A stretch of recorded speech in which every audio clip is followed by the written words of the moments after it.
माँ कूष्मांडा के पावन चरणों में हम अपने आप को समर्पित करते हैं। आज कूष्मांडा मतलब कूष्मांडा कहते हैं कद्दू को, कुम्हड़ा सामान्य भाषा कुम्हड़ा, कद्दू, पेठा भी बोलते हैं, पेठा जिस कद्दू का तैयार होता है। आज के दिन माँ को बलि चढ़ती है, काहे की? कद्दू की। हमारी माँ को, उनको कद्दू पसंद है, कद्दू चढ़ना, तो लोगों ने उसकी परिभाषा ही बदल दी। आज माँ को लोग कद्दू ना चढ़ा के बकरा चढ़ाते हैं। उनको लगता है बलि का अर्थ ये है कि बकरा काटो, ये बलि नहीं है। बलि का अर्थ है माँ को चौथे दिन कूष्मांडा कहा गया, उसका अर्थ है माँ भगवती को बलि। कौन सी बलि? आप अपने आप को, अपने अहंकार की बलि, अपने क्रोध की बलि, अपने लोभ की बलि, अपने समस्त बुराइयों की बलि चढ़ाकर माँ के चरणों में समर्पित कर दो। माँ, आज मैं अपने बुराइयों का बलिदान करता हूँ, आपके श्री चरणों में बलि चढ़ाता हूँ। कद्दू काट के, है ना, उसको लाल कुमकुम से रंग के और फिर उसको काट दिया जाता है, माँ भगवती के चरणों में समर्पित कर दिया जाता है, ये बलि। लेकिन लोग बकरे को मारते हैं बलियों के नाम पर, माँ दुर्गा के नाम पर काटते हैं, देवियों के नाम पर। शास्त्रों में कहीं बलि का उल्लेख नहीं है। यदि बलि का वर्णन है तो कूष्मांडा मतलब कद्दू का वर्णन है, कुम्हड़े का, पेठे का, उसका बलि चढ़ाइए, ना कि बलि, ना कि बकरे को। शास्त्रों की परिभाषाएं लोग ना समझ पाए और ना समझा पाए, इसलिए बहुत सारी पद्धति बिगड़ गई। तो हमारे सनातन धर्म में, सनातन संस्कृति में आज माँ को कूष्मांडा रूप में पूजते हैं। माँ भगवती का ये स्वरूप कहा जाता है कि देवी पुराण के अनुसार माँ भगवती ने इसी स्वरूप से कूष्मांडा, है ना, जो अंडा आकार पृथ्वी है, इसकी शुरुआत की थी माँ भगवती ने। शक्ति तो माँ ही होती है ना, तो शक्ति के बिना, जैसे पहले राधा जी आई फिर श्याम सुंदर आए, बिना राधा के कृष्ण आधे हैं, अधूरे हैं, जैसे बिना शक्ति के शिव अधूरे हैं, इसलिए शिव जी को अर्धनारीश्वर कहते हैं। भगवान शिव को आपने देखा होगा, आधा पुरुष आधा स्त्री, और हर पुरुष जो शादीशुदा है, जो गृहस्थ है, हर पुरुष हर अर्धनारीश्वर ही होता है। पुरुष नारी के बिना अधूरा है और नारी पुरुष के बिना अधूरी है, इसलिए दोनों मिलके पूर्ण होते हैं। इसलिए अर्ध तो हम सभी हैं, पूर्ण तो नारी से होंगे या पुरुष से होंगे। तो माँ भगवती ने सृष्टि को उत्पन्न करने की शक्ति देने वाली ब्रह्मा जी को आज माँ भगवती है। भगवती मतलब साक्षात माँ लक्ष्मी, जिन्हें श्री कहते हैं। तो माँ भगवती हम सबको सृष्टि उत्पन्न करने की शक्ति दें। सृष्टि केवल ब्रह्मा जी उत्पन्न नहीं करते, आप लोग भी अपनी संतति उत्पन्न करते हैं, अपना भी घर बनाते हैं, आप भी अपने लिए व्यवस्थाएं संजोते हैं, वो भी एक सृष्टि ही है, छोटी सी आपके हिसाब की। तो उस शक्ति को करने की शक्ति कौन देगी? शक्ति नाम ही शक्ति मतलब दुर्गा, मतलब कूष्मांडा। तो माँ भगवती जिनकी शक्ति से हम ये संसार को आगे बढ़ाएं, वो शक्ति है भगवती, है माँ लक्ष्मी। आप कूष्मांडा बन के हमें वो शक्ति प्रदान करें जिससे हम संसार को आगे बढ़ाएं, हम अपनी संतति को आगे बढ़ाएं। इसलिए कूष्मांडा स्वरूप का आज पूजन होता है। माँ लक्ष्मी ही 9 देवियों में जानी जाती हैं, वही लक्ष्मी को कूष्मांडा कहते हैं, ब्रह्मचारिणी कहते हैं, वही हैं। एक ही तत्व है इस धरती पर, लक्ष्मी तत्व, वही लक्ष्मी दुर्गा है। शक्ति है, जितनी भी देवियां हैं सब लक्ष्मी स्वरूपा हैं, आप भी लक्ष्मी स्वरूपा ही मानी जाओगी। चलिए, तो ये माँ का परिचय है। तो आपकी परंपराओं में यदि पूर्वजों ने अंडा बलि चढ़ाने की कोई परंपरा हो गंदी गलत, तो कृपया इसे इसी वर्ष से खत्म कर दीजिएगा। हमारी माँ हमारे वेद अहिंसा ही परमो धर्म की बात करते हैं। हमारे यहाँ किसी की हत्या नहीं की जाती। आज मुझे कोई भाई ने कागज में लिख कर दिया कि महाराज जी, हमारे यहाँ जब किसी बच्चे का जन्म होता है तो 12वें दिन, और कोई मर जाता है तो 13वें दिन मछली चावल खाने की परंपरा बनाए हैं। 13 में मछली चावल खाते हैं। आप में से किसी के यहाँ ये परंपरा है क्या? तो मछली और चावल आपके यहाँ है? आपके यहाँ मछली चावल खाते हैं? अच्छा, तो मछली चावल खाने की परंपरा आपके पूर्वजों से चली आ रही है। तो जन्म में 12वें दिन और मरने के बाद 13वें दिन, ये सारी परंपराएं गलत हैं। कोई भी परंपरा आप विचार करके देखिए। नंद बाबा ने इंद्र की पूजा करते थे, उनके पूर्वजों से पूजा चली आ रही थी। भगवान श्री कृष्ण ने कहा कि ये पूजा गलत है, आप गोवर्धन की पूजा करिए। इंद्र की पूजा बंद करा के भगवान श्री कृष्ण ने गिरिराज जी की पूजा कराई थी ना, उसी प्रकार अपने स्वाद के लिए, अपने स्वार्थ के लिए किसी जीव की हत्या करना कहीं जायज नहीं है, कहीं नहीं लिखा। इसलिए ये गलत परंपराएं तुरंत इन्हें खत्म की जाएं। और ना तो मछली, और बात क्या है, जो लोग मछली और अंडा और बकरा खाने के आदी थे ना, उन लोगों को लगा अब ये खाने को कैसे मिलेगा, तो उनने एक झूठी परंपरा नाम दे दिया, परंपरा नाम दे दिया पूर्वजों ने। अब बच्चों ने भी देखा कि मछली चावल बनता है तो उनको लगा ये सत्य है। बात ऐसी है, सुनो। एक पत्नी थी और एक पति थे। परंपराएं कहां से शुरू हुई और कैसी शुरू हुई वो जरा सुनिएगा। एक पति पत्नी थे, दोनों अंधे थे। बहुत ध्यान से सुनिए, गलत परंपराएं कहां से चली हैं उसका हम कारण बता रहे हैं। एक पति पत्नी थे, दोनों अंधे थे। दोनों का एक बेटा हुआ, बेटा बड़ा अच्छा था, उसकी आंखें थीं। अब जब एक दिन पत्नी भोजन बनाए, वो अंधी पत्नी, फिर भी आदमी ना भले अंधा हो पर अपने घर में रहता रहता घर के तौर तरीके सीख लेता, कहाँ बाथरूम है, कहाँ रसोई है, कहाँ आटा है, कहाँ दाल है, वो सब तो उनको आदत थी। तो वो अपना रोज महिला जो अंधी थी वो आटा गूंथे और रोटी बनाए। एक दिन उसके चौका में, चौका मतलब रसोई, एक दिन उसकी रसोई में बिल्ली आ गई। पर बिल्ली आई तो सारा दूध पी गई। अब उसने कहा, सुनो जी, अपने अंधे पति को बुलाया, यहाँ आओ। ये बिल्ली आती है, हम तो दोनों अंधे हैं, पता नहीं कब आ जाती है कब पी जाती है, पर ये यहाँ आके बड़ा परेशान करती है। सुनो, जब तक हम भोजन बनाए ना तब तक आप यहाँ बैठे ये लाठी पटकते रहना। तो उसने एक फटा सा बांस दे दिया, वो रसोई में ऐसे फट फट फट पटकता रहा अंधा, इसलिए क्योंकि वो देख तो सकता नहीं था, तो अब बिल्ली आएगी नहीं क्योंकि आवाज है। तो उसने बिल्ली के लिए फटा बांस पटकना शुरू कर दिया। अब जितनी देर वो भोजन बनाए, वो अंधा द्वार पर बैठे और बस बांस पटके फट फट फट ऐसे। अब उसका बेटा बड़ा हुआ, बेटे ने देखा कि भाई मम्मी जब भोजन बनाती है तो पापा, पिताजी बांस पटकते हैं। उसकी शादी हुई, उसकी दुल्हन आई, तो जब वो भोजन बनाने गई तो ये भी द्वार में बैठ गया और वही बाप का बांस लेके पटकना शुरू किया। तो पत्नी ने कहा, क्यों जी, क्या कर रहे हो? उसने कहा, ये हमारे घर की परंपरा है, हमारे पूर्वजों की। अच्छा, वो अंधा अंधी ये बता ना पाए कि ये परंपरा नहीं बेटा, तो बिल्ली भगाने के लिए। अच्छा, वो अंधा अंधी दोनों मर गए। अब जब मर गए तो ये बेटा वो परंपरा फॉलो कर रहा है। पत्नी रोज जब भोजन बनाए तो ये अपना काम धाम छोड़ के द्वार पर बैठा रहा, उसको लगे हमारी ये परंपरा है, इससे हम लोग सुरक्षित रहेंगे, नहीं बजाएंगे तो कहीं देवी देवता नाराज ना हो जाएं।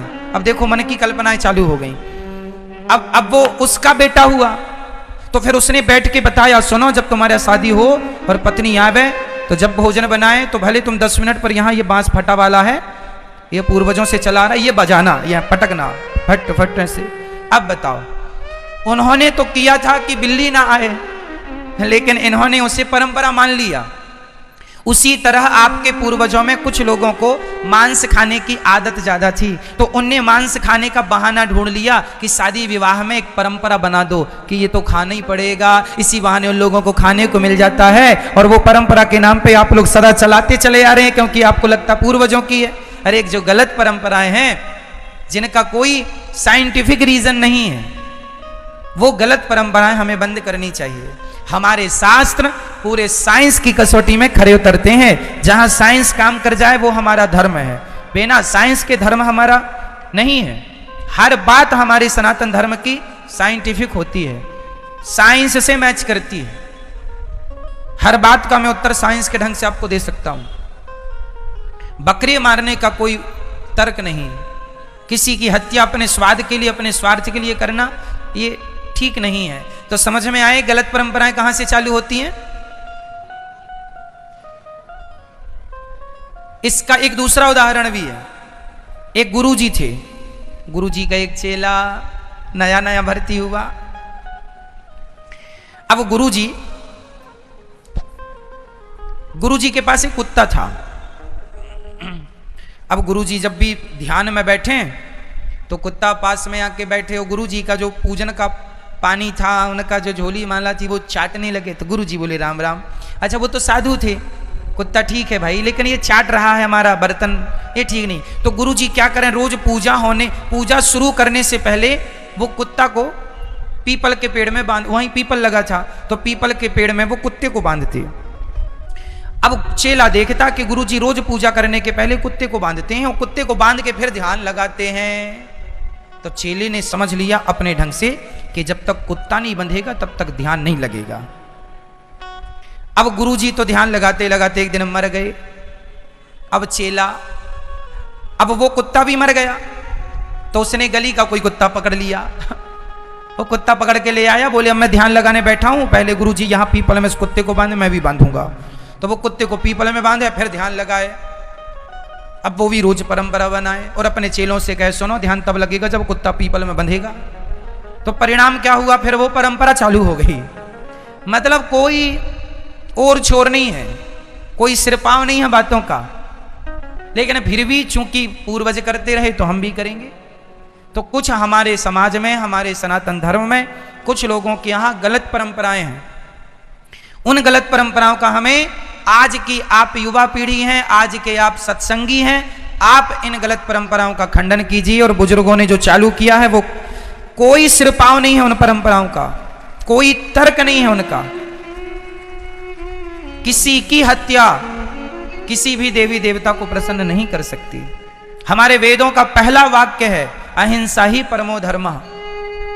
अहिंसा अर्थात किसी की हत्या ना करना ही धर्म है और किसी की हत्या करना अधर्म है, पाप है। तो पाप करके आप पूजा करेंगे तो कहां स्वीकार होगी। तो ये अंधविश्वास है, यही गलत परंपराएं, यही सनातन धर्म को ले डूबने वाली परंपराएं हैं। इसलिए कृपया ऐसी, बच्चे का जन्मदिन होए तो 12वें दिन मछली चावल खाना, ये सब गलत परंपरा है। 13वें दिन मरने के बाद 13वें दिन मछली चावल का भोग लगाना या खाना, सब गलत परंपराएं हैं।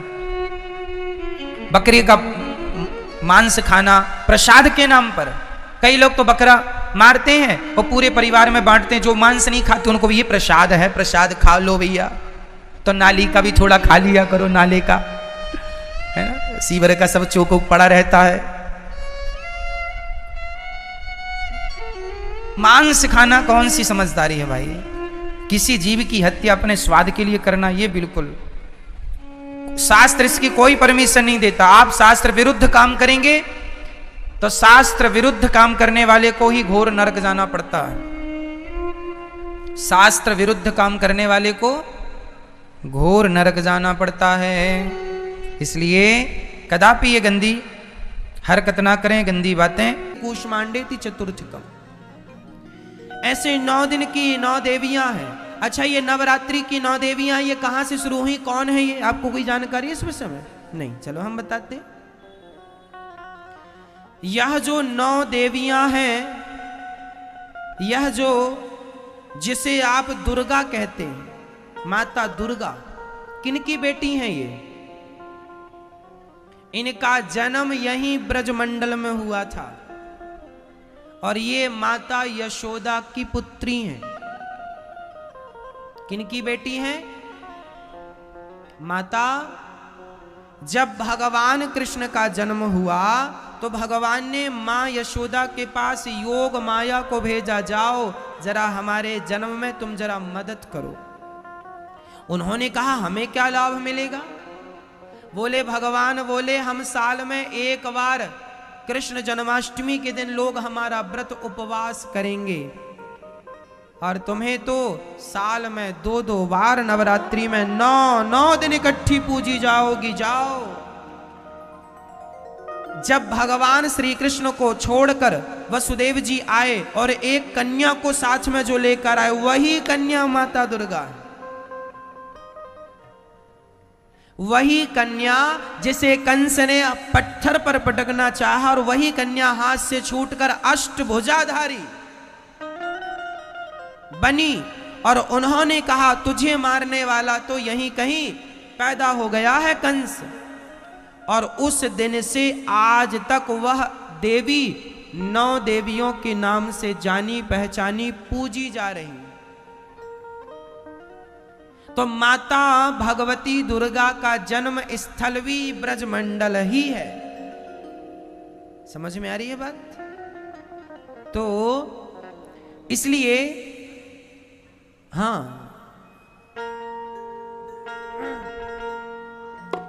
इसलिए हम उनका स्वागत कर लें।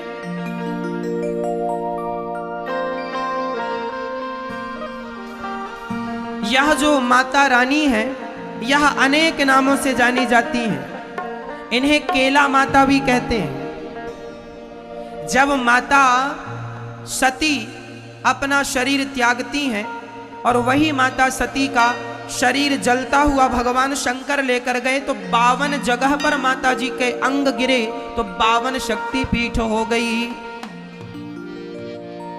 है ना।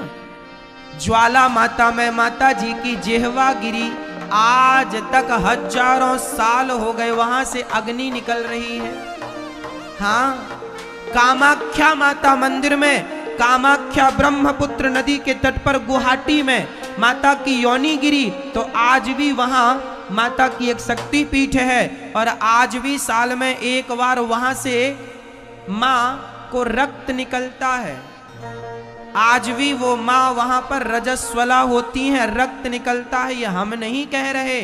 साल में एक बार वह मंदिर बंद होता है और वहां कपड़े लगाए जाते हैं, वह लाल होता है और वहां बड़े बड़े वैज्ञानिकों ने आकर, बड़े बड़े न्यूज चैनलों ने जाकर उस रिपोर्ट को कवर भी किया, सब तक दिखाया। ये चमत्कार है। जैसे ज्वाला माता मंदिर में आज भी माँ की जिह्वा गिरी, तो वहां अग्नि आज भी निकल रही है। मुगलों ने, तो हमने सुना कि मुगलों ने एक नदी का मुंह ही कर दिया था उसकी तरफ और पानी, उस आग के ऊपर पानी गिरा दिया था उसे बुझाने के लिए, लेकिन पानी गिरने पर भी ज्वाला माता जी की वो ज्वाला, वो ज्योति बुझी नहीं।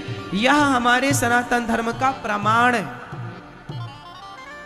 वही माता नवदेवियों के रूप में पूजी जाती हैं। उन्हें शारदा भी कहते हैं, उन्हें दुर्गा भी कहते हैं, उन्हें महालक्ष्मी भी कहते हैं, उन्हें अन्नपूर्णा भी कहते हैं, है ना मैया।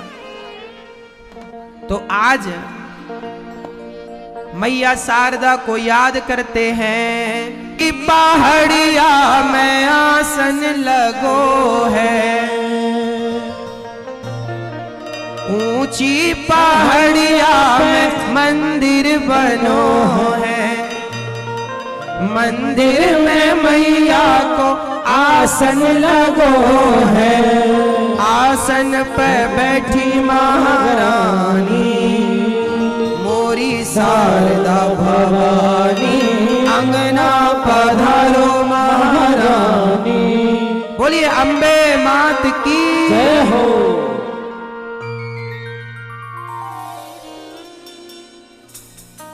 ये माँ भगवती का दिन है और हमें इन दिनों में शक्ति की उपासना करनी चाहिए।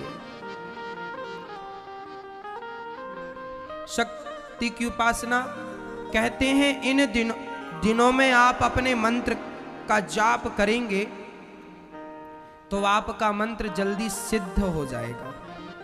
ये जो नवरात्रि आती है ना मैया, इन नवरात्रियों का लाभ उठाया करो। कैसे लाभ उठाना है? अपने गुरु मंत्र का, गुरु जी ने जो मंत्र दिया है उस मंत्र का खूब जाप करो नवरात्रियों में। क्या होगा? आपका मंत्र जल्दी सिद्ध हो जाएगा। अधिक से अधिक जाप करना चाहिए, मंत्र सिद्ध हो जाते हैं। शुकदेव भगवान कहते हैं, राजन भगवान ये सृष्टि करते हैं। सबसे पहले भगवान नारायण ने सृष्टि में, देखो विदुर जी महाराज के घर जाकर भगवान ने भोग छिलकों का लगाया। ये करुणामय भगवान है। जब भगवान लीला पूरी करके चले गए, विदुर जी को पता चला कि भगवान नहीं है, मैत्रेय जी के पास गए हैं। प्रश्न किया है कि भगवान सृष्टि क्यों करते हैं। मैत्रेय जी ने कहा कि भगवान नारायण की नाभि से कमल उत्पन्न हुआ, कमल में ब्रह्मा जी का प्राकट्य हुआ और ब्रह्मा जी ने मनु और शत्रुपा को जन्म दिया। पहले सनकादि इत्यादि नारद इत्यादि महर्षियों को जन्म दिया। फिर मनु शतरूपा पृथ्वी की स्थापना करने के लिए स्वयं वाराह भगवान प्रकट हुए, हिरण्याक्ष को मारकर आपने पृथ्वी की स्थापना की। बोलिए वाराह भगवान की। उसके बाद मनु शतरूपा से सृष्टि हुई। हम सभी को मनुष्य क्यों कहा जाता? क्योंकि हम मनु की संतान है, इसलिए मनुष्य। मनु से उत्पन्न हुए तो मनुष्य है ना।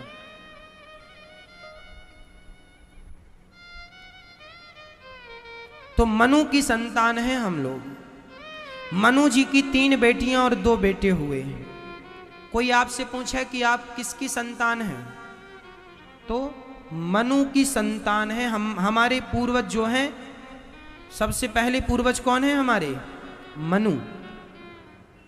मनु जी से 3 बेटियां और 2 बेटे हुए, आकुति, देवहूति, प्रसूति, प्रियव्रत, उत्तानपाद, ये 5। फिर इन मनु से ये 5 हुए, बेटी और बेटा। फिर इनसे जो बढ़ते गए बढ़ते गए बढ़ते गए, फिर उन्हीं के बच्चे आज हम सब हैं। आपका कोई गोत्र होता है ना, आपका गोत्र है कि नहीं? क्या गोत्र है आपका? आपका जो गोत्र है, आप उसी ऋषि की संतान है। किसी का शांडिल्य गोत्र है, हमारा शांडिल्य गोत्र है। किसी का भरद्वाज गोत्र है, किसी का कश्यप गोत्र है, किसी का वशिष्ठ गोत्र है, किसी का कुछ है, जिसका किसी का गर्ग गोत्र है। जिसका जो भी गोत्र है, आप उन ऋषि मुनियों की संतान हैं। हम साइंस में पढ़ाया जाता है कि हम बंदर की संतान हैं, गलत पढ़ाया जाता है। होंगे वो लोग बंदर की संतान, बंदर की संतान वो होंगे, तुम्हारे बाप दादे होंगे बंदर। हम भारत के लोग बंदरों की संतान नहीं है। हमारे बाप दादे सबके गोत्र होते थे, कोई ऋषि का नाम होता था, जिसका जो गोत्र है आप उन्हीं ऋषियों की संतान हैं। हम सब ऋषियों की संतान हैं, ऋषि मुनियों की संतान हैं। इसलिए हमारा गोत्र किसी ऋषि के नाम पर होता। हमारा गोत्र शांडिल्य है। शांडिल्य भगवान श्री कृष्ण के गुरु थे। किसी का गर्ग गोत्र है, किसी का कोई, आपका अपना अपना आपको पता होगा। क्या क्या गोत्र है आपका, बोलो? कश्यप। आपका क्या है? कश्यप। आपका क्या है? कश्यप। तो आपका कश्यप गोत्र है, तो आप कश्यप ऋषि की संतान है। आपका क्या गोत्र है? कश्यप। जो गोत्र है आपका, आप उनकी संतान है बस। कुल मिला के आप ऋषि मुनियों की संतान है, आप बंदरों की संतान नहीं है। इतिहास में पढ़ाया गया, बिल्कुल गलत पढ़ाया गया। वो बंदर ही थे, जो पढ़ाने वाले ऐसा, लिखने वाले ऐसा लिख गए उल्टा। चलो,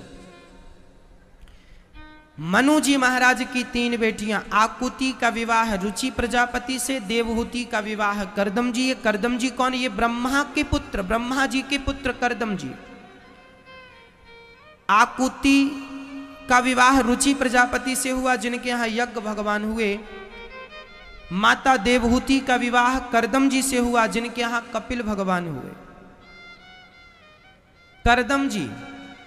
करदम जी की 9 बेटियां हुई। अधिकाधिक हम सब इन 9 की संतानें हैं। करदम जी की 9 बेटियां हुई। कौन कौन? अनुसुईया, कला, श्रद्धा, हविर्भू, गति, क्रिया। ऐसे 9 बेटियों का ब्रह्मा जी के 9 पुत्रों से विवाह संपन्न हुआ। फिर उनकी संतान बढ़ता गया और आज इतनी जनसंख्या 135 करोड़ भारतीय है। एक दिन माता देवहूति अपने पति करदम जी से कहती हैं कि आपने बेटियों को हमें दे दिया, बेटियों के विवाह करके घर भी बसा दिया, अब हमारे को एक पुत्र की कामना है। करदम जी ने कहा ठीक है। करदम जी के द्वारा माता देवहूति के गर्भ से एक सुंदर पुत्र की प्राप्ति हुई। स्वयं भगवान ही कपिल रूप में प्रकट हो गए और वह कपिल भगवान ने अपनी माँ देवहूति को सांख्य शास्त्र का उपदेश करने के लिए वह अवतार लेकर आए। मैया जी, अच्छा करदम जी जाने लगे वापस। पत्नी ने कहा कहाँ जा रहे हैं? बोले देखो बेटी हो गई